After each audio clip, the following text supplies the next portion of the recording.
We are back and we are talking about saving and spending and what we're calling Frugal February. Taking small steps now when it comes to your money can have bigger impacts long term. I'm here with Ross Mack, our financial planning expert. Ross, it's good to see you again. Thank you so much for being here. Thanks so much for having me. So I'm not going to lie, the end of 2025 was a little aggressive for us. So my husband and I have been in Frugal February since January. I love it. We're trying to scale it back. Why is a spending diet so trendy and why is it so helpful? Well, one, I think people need to understand, ideally we would all love to make more money. But I tell people all the time, the easiest way to make more money is to spend less. Because ultimately you're going to have the same higher goal, which is a higher bottom line. And so when it comes to, being frugal, the idea isn't like, I'm not just blindly cutting everything out. The idea is that I'm actually having a plan to, more importantly, fix and plug all the leaks. Okay, so how do you make that plan? Yeah, so it literally starts with saying, okay, I need to actually visualize it and see it. So you need to print out those credit card statements and the bank statements. From there, you're actually able to see where exactly you're spending your money. Quite often, people don't even realize what they're spending money on. So I think you got to do a sanity check. And the goal is obviously to hopefully find an extra $300 to $500, even more. And that can then go to, building up the emergency fund, paying off credit cards, and obviously, ultimately investing. Are there some unexpected places where you can find savings? I'll give you some example from our own lives. My husband has stopped buying coffee out. Yeah. It's saved him a lot of money. He really loves coffee. And then for Valentine's Day, we found an old gift card. Nice.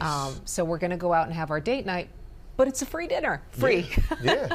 No, I love it. I think being, sometimes you got to get creative, but when it comes to actually looking at all those credit card statements, you're going to see, one, the average person who's going into work, they're spending money every day almost on lunch. So now we're talking $15 to $20. If you look at $20 in a week, that's $100 a month, that's $400. And then we're talking about those quiet subscriptions that I didn't know I was paying. My kids now, they're playing on tablets, they're just pressing buttons. They got their subscriptions on my credit card too. I don't even know. So you look up, you got subscriptions, and then there are things you yourself don't know. But another thing is the idea of just how often you're going out. So I love the fact that you say, we're still gonna go out, and spend Valentine's Day, but the average person when they're going out, whether it's to like go out partying or clubbing or to go out on an expensive dinner date, nonetheless, that is an extra $300 already. And we found also it's really helpful to go for happy hour. Oh yeah. For specials, because we saved a ton of money going out that way last month. I'll give you an example. When I was living in New York, and for some reason at the time, New York was just egregiously expensive. Now now outside is just expensive as a collective, no matter where you are.